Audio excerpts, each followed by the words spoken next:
Assalamu alaikum. Welcome to my new podcast. So today we are talking about Hazrat Imam Hassan alayhi salam, who is the fifth caliph, fifth Khalifa of Islam, and also known as second Imam of us, Hazrat Imam Hassan. When Al when Al Hassan was born in the year 624 century, Muhammad salawat aram for the poor on the occasion of his birth and choose the name Al Hassan. Hazrat Muhammad, peace be upon him, chose Hazrat Imam Hassan's name. Fatima Salamullah alayha shaved his head and gave the weight of his hair in silver as alms.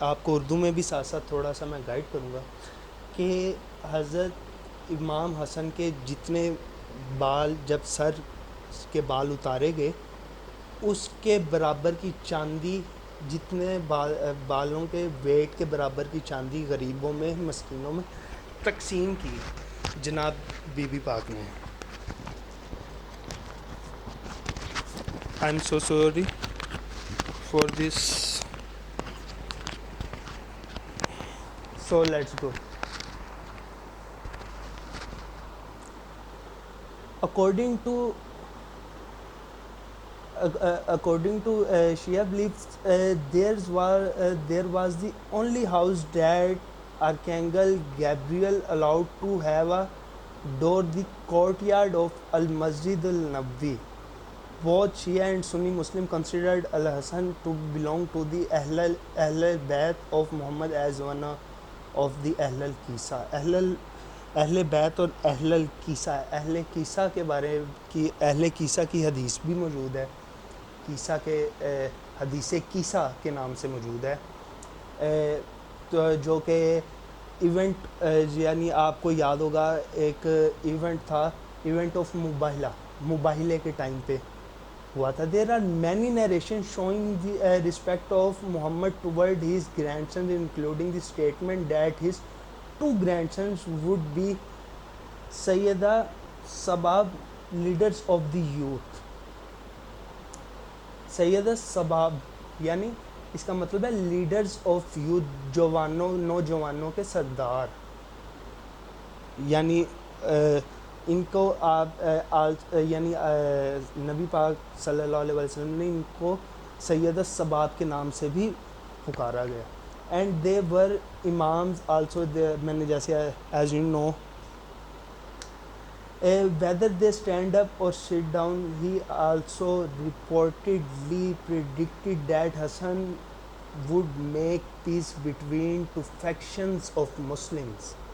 یعنی Hasan علیہ السلام، جناب حسن جو تھے وہ دو مسلم فرقوں کے درمیان، آپ کے پہلے ہی پریڈکٹ کر دیا گیا تھا کہ آپ لائیں گے امن دو مسلم فرقوں کے درمیان. تو پھر اسی طرح ایونٹ آف مباہلہ ہوا، پھر بہت سے ٹائم گزرا، ابھی ہوئے ہیں 4 منٹ. تو 4 منٹ میں آپ کو مباہلہ کے بارے میں بھی تھوڑا سا بتا دیا جائے. کیا کہتے ہیں آپ؟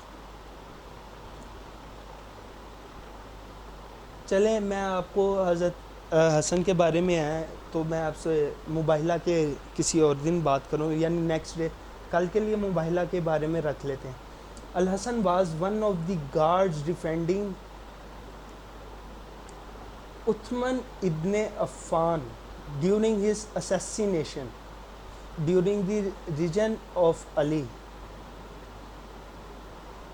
He was a participant in the battles of Siffin, Naharawan and Jamal. جنگ صفین، جنگ جمل اور جنگ نہروان میں آپ باقاعدہ ایز یعنی کیا نام سپہ سالار آپ نے شرکت فرمائی جنگوں میں. یہ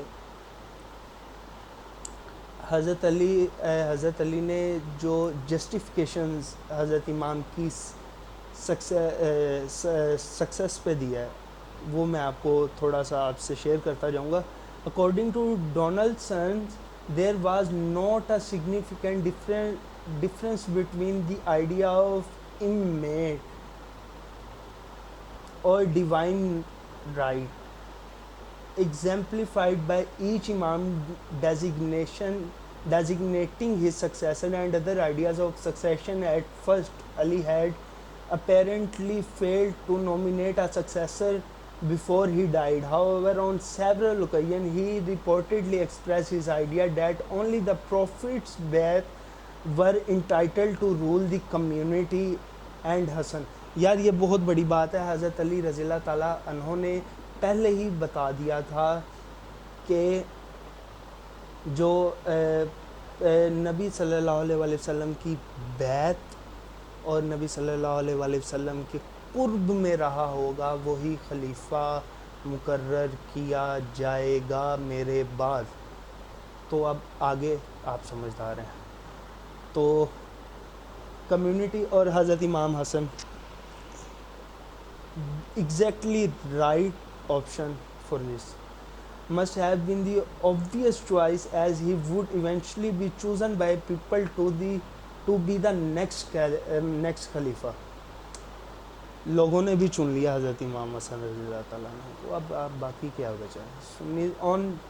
on the other hand, reject imam on the basis of their interpretations of verse 33-40 of the Quran, which said that Muhammad as the Khatamun Nabiyyin, seal of the prophets, is not the father of any of your men, and that is why God let Muhammad, peace be upon him, sons die in infancy.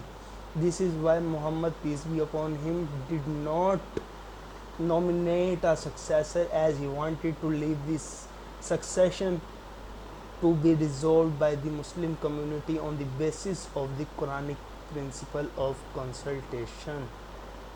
تو یہ میں نے آپ سے share کیا. میں آگے مزید اس کے بارے میں نہیں آپ کو بتاؤں گا کیونکہ یہ آگے بات کچھ اور طرف جا رہی ہے.